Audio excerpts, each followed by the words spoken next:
కొన్ని చీరల్ని గుర్తుంచుకుంటాం. కొన్ని చీరల్ని దాచుకుంటాం. ఎందుకంటే శారీస్ అంటే ఎమోషన్స్.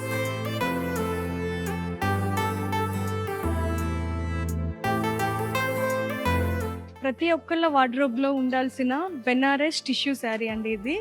చాలా లైట్ వెయిట్ అండ్ ఇంకా చూడ్డానికి కూడా ఎంత ఎలిగెంట్‌గా, గ్రాండ్‌గా కనిపిస్తుందో కదా! Pastel colour Banaras tissue sari ఇది. సో, శారీ అంతా వచ్చేసరికి డైమండ్స్ డిజైన్ తోటి విత్ సిల్వర్ జరీ వచ్చింది. అండ్ ఇంకా బార్డర్ పార్ట్ వచ్చేసరికి సాటిన్ బార్డర్ వచ్చింది. సో, బార్డర్ పైన కూడా మనకి కొంచెం ఎంబ్రాయిడరీ వర్క్ వచ్చింది. అండ్ ఇంకా మనకి పళ్ళులో కూడా చిన్న చిన్న టాజిల్స్ అనేది యాడ్ అయ్యాయి. చాలా యూనిక్ కలెక్షన్. సో, ఇలాంటి లేటెస్ట్ కలెక్షన్స్ కోసం visit our store Varahi silks.